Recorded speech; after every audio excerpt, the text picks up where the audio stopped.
Iraan tundis maailma juhtiva USA sõjaväe kogu jõudu pärast seda, kui kahe riigi vahel puhkes konflikt.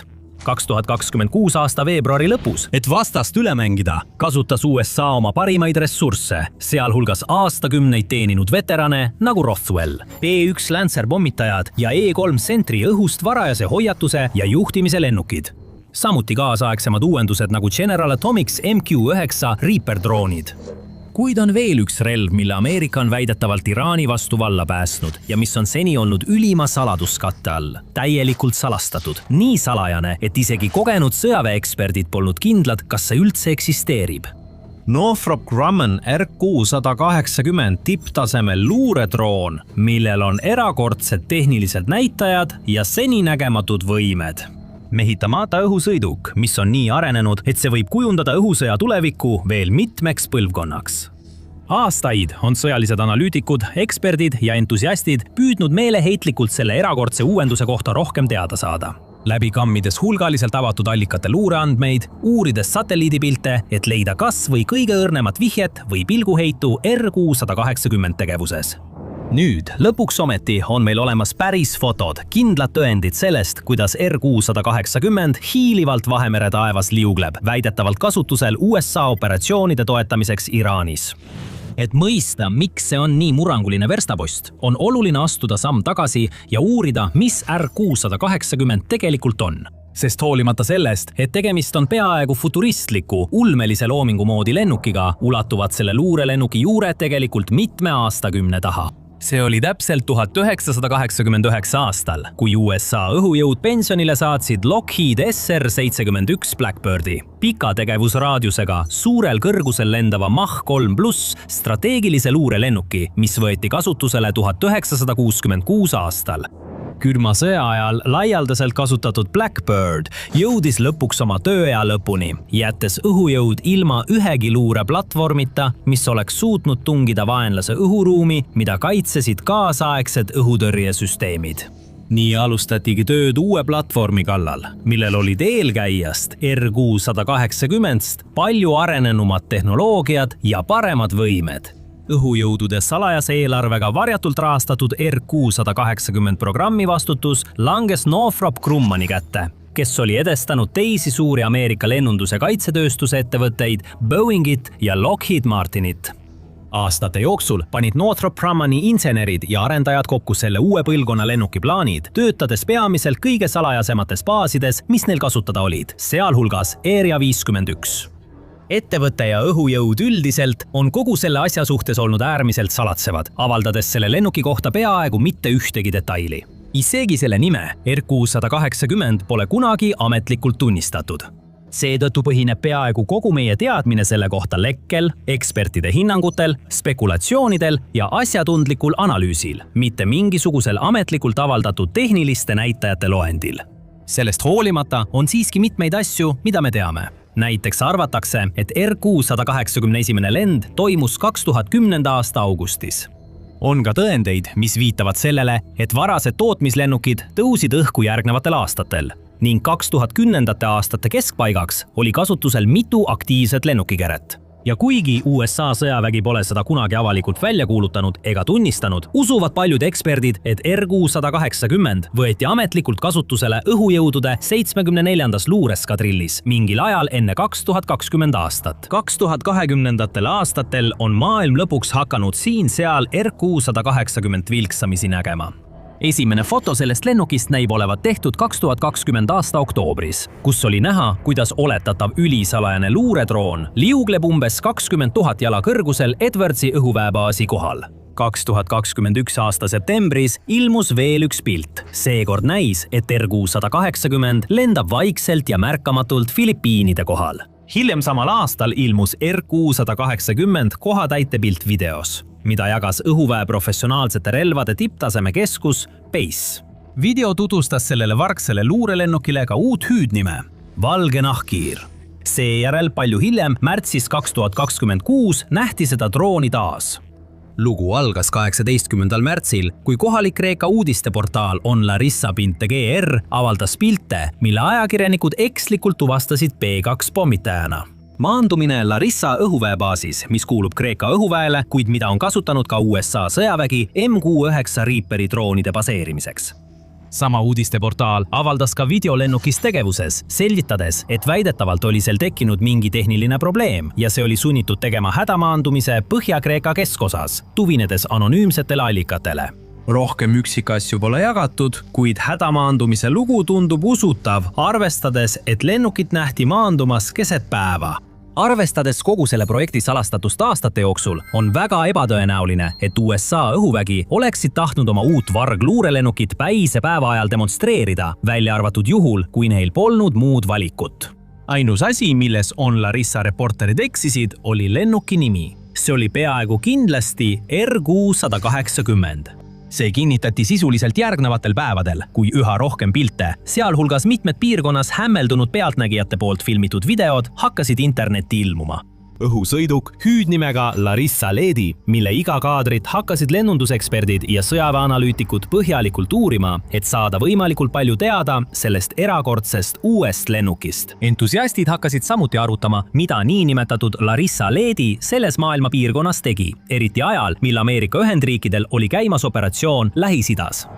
Ei läinud kaua aega, kuni need eksperdid panid 2 ja 2 kokku ning jõudsid selge ja ilmse järelduseni, et valget nahkhiirt kasutati mingil moel Iraanis. Avatud allikatega luureanalüütik Intel Walrus kirjutas näiteks X-is. See lennuk, mida nähti Larissas, Kreekas, ei ole B2, nagu kohalik Kreeka uudistekanal teatas, ega ka RQ-170, vaid tegelikult on see parim kunagi avaldatud pilt RQ-180-st avalikkusele tundmatust madala märgatavusega droonist, mida kasutab USA õhuvägi. Asukoht viitab kasutamisele Iraani konfliktis. Sõjandusuudiste väljaanded nagu Warzone on pöördunud kommentaaride saamiseks USA, Euroopa õhujõudude, USAFE ja Pentagoni poole, kuid seni pole vastuseid saadud. Sõjavägi pole selgelt valmis avaldama täiendavaid üksikasju selle kohta, mida RQ-180 suudab teha või miks seda selles maailma piirkonnas nähti. Aga see ei pruugi olla oluline, sest Larissa kohalike poolt jäädvustatud pildid annavad meile juba rohkem kui küllalt teavet selle ebatavalise lennuki kohta ning võivad isegi võimaldada meil teha põhjendatud oletusi selle kasutusvõimaluste kohta Iraanis. Näiteks droonikere alapoolest tehtud piltidel näeme üht RQ-180 kõige huvitavamat omadust. Paari suuri elektrooptilisi anduriavasid, mis asuvad kohe peamise telikušahti taga. Need 2 akent on selgelt vastavalt vasakule ja paremale nurga all. Klaasi taga on tõenäoliselt multispektraalne andurisüsteem, mis suudab skaneerida lennuki all olevat maapinda ja kaugemalegi, kuni silmapiirini välja. Kui kummalgi pool on üks neist akendest, võiks RQ-180 teoreetiliselt lennata ringrajakujulisel trajektooril, olles sihtmärgist miilide kaugusel, ilma et ta seda kunagi silmist kaotaks. On väga tõenäoline, et see suudab koguda tohutul hulgal luureandmeid palju suurematelt maa-aladelt kui peaaegu ükski tavaline luurelennuk. Ja seda kõike ilma, et pardal oleks päris pilooti. Sügavamalt vaadates nõustuvad paljud eksperdid, et selline lennuk oleks peaaegu kindlasti varustatud tänapäeva kõige võimsamate radaritehnoloogiatega, mis suudaksid kindlasti kasutada nii GMTI kui ka sünteetilise apertuurradari ehk SAR režiime. Lühidalt öeldes annab GMTI lahingujuhtidele kõige selgema ülevaate vaenlase maapealsetest liikumistest, seda kõike reaalajas. See on oluline tehnoloogia kaasaegses sõjapidamises, võimandades vägedel ennetada vaenlase tegevust, skaneerides ootamatuid muutusi jõudude paigutuses, suuruses või asukohas. SAR-i kasutatakse samal ajal kõrge lahutusvõimega 2- või 3-mõõtmeliste kujutiste loomiseks maastikust ja statsionaarsetest objektidest. Need 2 tehnoloogiat täiendavad teineteist väga hästi. SAR annab maastikust kujutised ning GMTI lisab stseeni täpsed vaenlase sõidukite, personali ja muude vahendite asukohad. Mõlemad süsteemid suudavad töötada peaaegu kõikvõimalikes atmosfääri tingimustes ning igal ajal, nii päeval kui öösel. Teisisõnu, halb ilm ja pimedus ei ole selle tehnoloogia jaoks takistuseks. Ja see on vaid üks osa RQ-180 uskumatust disainist. Aga enne kui vaatame ülejäänud lähemalt, kui selline teave sind huvitab, siis kindlasti telli The Military Show kanal. Me selgitame selliseid teemasid igal nädalal.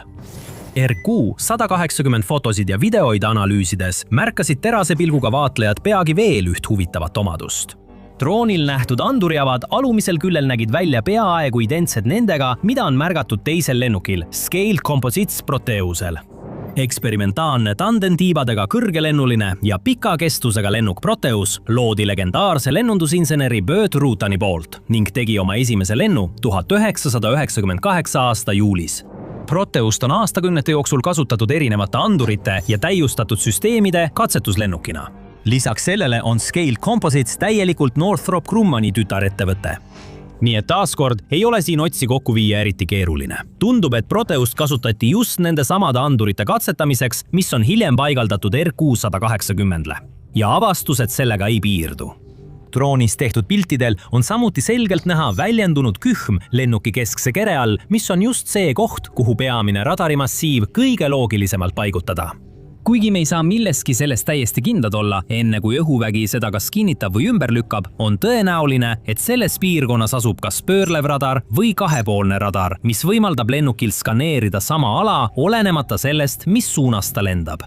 Lennuki keres on tõenäoliselt piisavalt ruumi täiendavate konformsete antennide või isegi kandevõimeliste antennide jaoks, samuti lisavarustuse jaoks. Alates elektroonilise sõjapidamise seadmetest kuni elektroonilise luurevahenditeni, riistvara ja sideantennideni, et säilitada otsene ühendus lähedal asuvate maa, õhu või mereüksustega.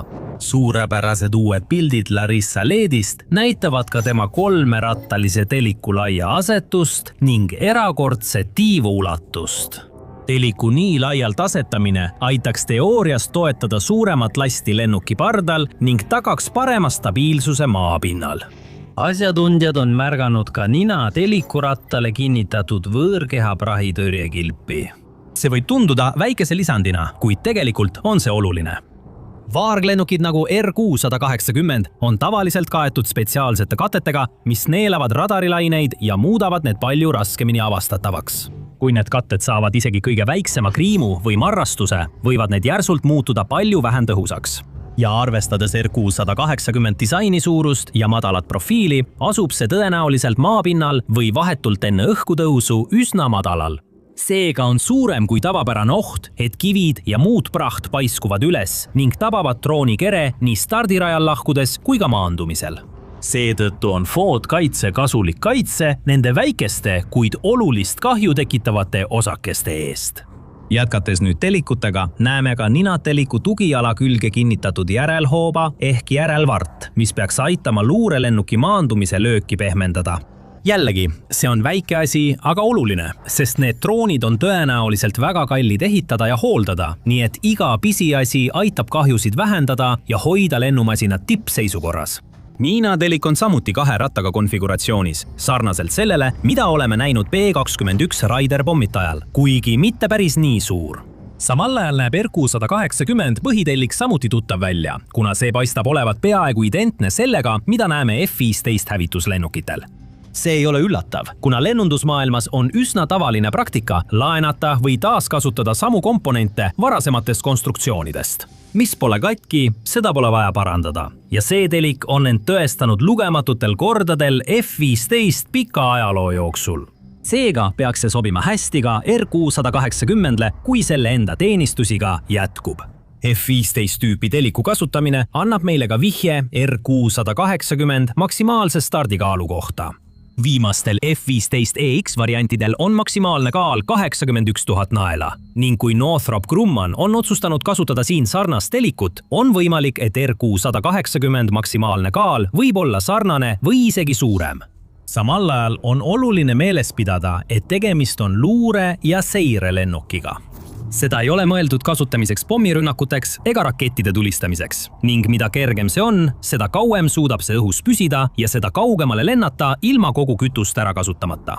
Seda silmas pidades on RQ-180 üldine disain tõenäoliselt loodud selleks, et hoida lennuk võimalikult kerge, maksimeerides selle lennuulatust, vastupidavust ja lennuomadusi. Väidetavalt on selle lennuulatus 14 000 miili ehk 22 000 kilomeetrit vastupidavus, 24 tundi ning teeninduslagi umbes 60 000 jalga ehk 18 000 meetrit. Kreeka pildid sellest luurelennukist näitavad samuti selle iseloomuliku kuju, mida oleme varemgi näinud, kuid mis on nüüd avalikustatud veelgi detailsemalt. Nagu mainitud, on sellel palju ühist B-21 Raideri ja B-2 Spiriti lennukitega, lendtiiva kujuga kere ning ülisuju ja puhas disain otsast otsani. Arvatakse, et drooni disain võimaldab tal püsida äärmuslikel kõrgustel, viia läbi ulatuslikke luure- ja seiremissioone ning koguda hulgaliselt andmeid, et hoida vägesid kursis vaenlase liikumistega maa peal või õhus. See viib meid kõige suurema küsimuseni. Mida on RQ-180 Iraanis teinud? Taaskord ei ole ametlikult kinnitatud, et seda oleks seal üldse kasutatud. Aga asjaolu, et üks märgati Kreekas, viitab sellele, et see on olnud osa Ameerika ja Iisraeli operatsioonist Lähis-Idas.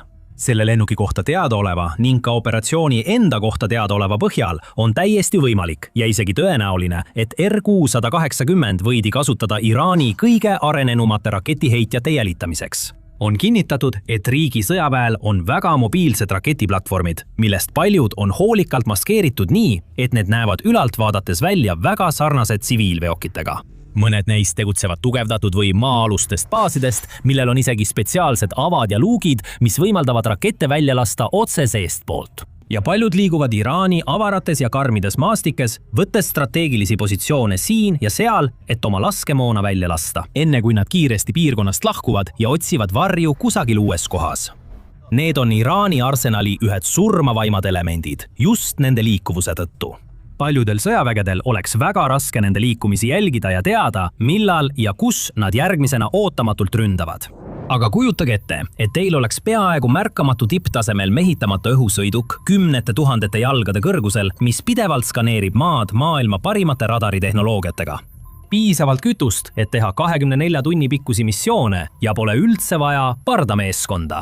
Selline lennuk oleks sellises olukorras hindamatu väärtusega, pakkudes just seda vajalikku luureinfot, mida Ameerika ja Iisraeli maa- ning õhujõud vajavad oma järgmiste pommirünnakute ja raketilöökide läbiviimiseks, pühkides veelgi rohkem Iraani kaitsevõimet kaardilt, enne kui neil üldse avaneb võimalus neid kasutada. Kui teised luurelennukid või droonid suudaksid teha vaid lühikesi missioone või võivad Iraani õhutõrje poolt isegi avastatud ja hävitatud saada, siis RQ-180 suudaks lennata palju kõrgemal ja palju vargsemalt kui ükski teine lennuvahend, mis õhuvägede käsutuses on. Teostades sügavat luuret tugevalt kaitstud õhuruumis peaaegu ilma avastamisriskita, annaks see USA vägedele pidevalt vajaliku ülevaate taevas toimuvast. Ja pole teada, milleks see veel võimeline võib olla. Mõned eksperdid on oletanud, et RQ-180 võiks olla võimeline läbi viima elektroonilist luuret, et koguda eelintandmeid või olla varustatud elektroonilise sõjapidamise tehnoloogiatega, et häirida või segada vaenlase sidepidamist. See võib samuti toimida suurel kõrgusel toimiva sidereleena, keskse andmesõlmena, edastades reaalajas luureinfot teistele lennukitele, nagu F-22D, F-35D või muud järgmise põlvkonna süsteemid.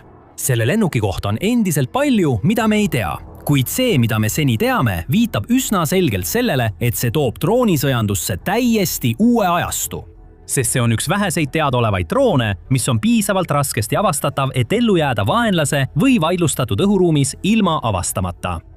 Selle ainulaadne varguse, vastupidavuse ja arenenud luuretehnoloogia kombinatsioon teeb sellest muljetavaldava jõu, mis suudab koguda luureandmeid kohtades, kuhu mehitatud lennukitel oleks lihtsalt liiga ohtlik minna.